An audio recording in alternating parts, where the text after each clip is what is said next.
توی این ویدیو میخوایم راجع به یوز ترانزیشن صحبت بکنیم که یه هوک خیلی مهم و کاربردی توی ریاکت هستش.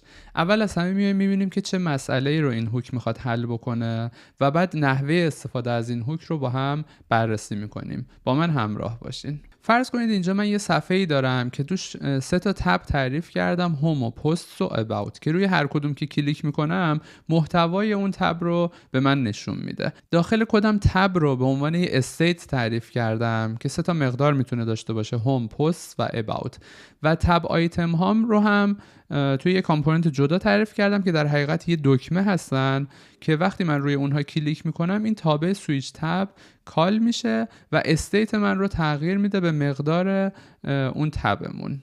و در نهایت توی اون قسمت محتوام هم اومدم نگاه میکنم که تبم چی هستش، با توجه به اون تب اون محتوایی که میخوام رو نشون میدم.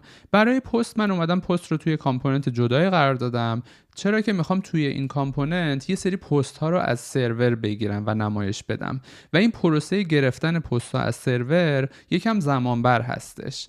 اگه بیایم نگاه بکنیم تقریبا وقتی من روی پست کلیک میکنم تقریبا 2-3 ثانیه طول میکشه تا این پست ها لود بشن. حالا یه موقع هستش ما وقتی روی پست کلیک میکنیم دیگه نمیخوایم منتظر باشیم، بی خیالش میشیم، میریم روی اباوت کلیک میکنیم. اگر من این کارو بکنم میبینیم که این ساب میکنه تا اون پستا لود بشه، بعدن محتوای اباوت رو به من نشون میده، ولی این خواسته ما نیست. این یه تجربه کاربری خوبی نیستش.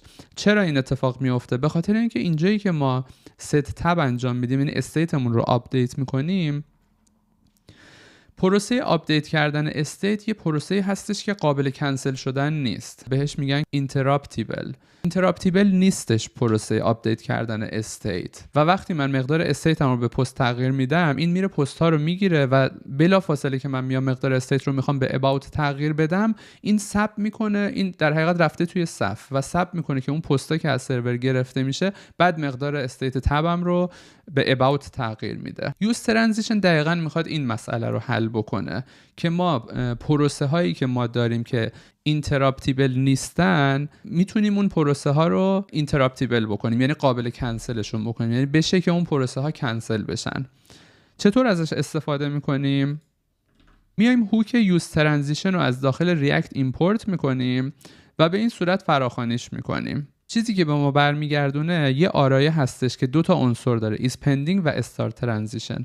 از start transition میایم اونجایی که اون پروسه‌ای که قابل کنسل کردن نیست، مثل اینجا آپدیت کردن استیت، میایم اونجا ازش استفاده میکنیم به این صورت که start transition رو کال میکنیم و یه anonymous function بهش میدیم که داخل اون ست تبمون رو اونجا کال میکنیم و این کاری که میکنه باعث میشه که این پروسه ما الان قابل کنسل بشه. اگر من اینو ذخیره بکنم و بیام تو صفم و روی پست کلیک بکنم، اگر بلافاصله بعد از اون برم روی اباوت کلیک بکنم میبینید که سریع محتوای اباوت به من نشون داده میشه و دیگه ساب نمیکنه که پست گرفته بشه.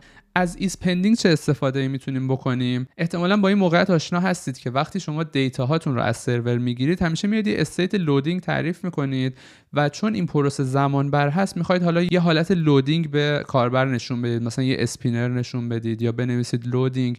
این که کاربر بدون الان یه کاری داره انجام میشه، داره یه دیتایی از سرور گرفته میشه. حالا این ایز پندینگ دقیقاً همون کارو میکنه.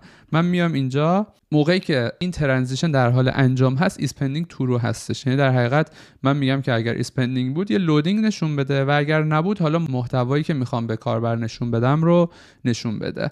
که اگر بیایم اینجا اگر ما روی پست کلیک بکنیم میبینیم که تا دیتا هامون رو از سرور بگیره اون حالت لودینگ رو نشون میده و بعد از اون پستمون رو نشون میده و میبینیدم که من خیلی راحت میتونم برم دوباره روی اباوت کلیک بکنم و اون پروسه قبلی گرفتن پست ها کنسل میشه. اگه این ویدیو براتون مفید بود حتما لایک کنید و با دوستاتون به اشتراک بذارین.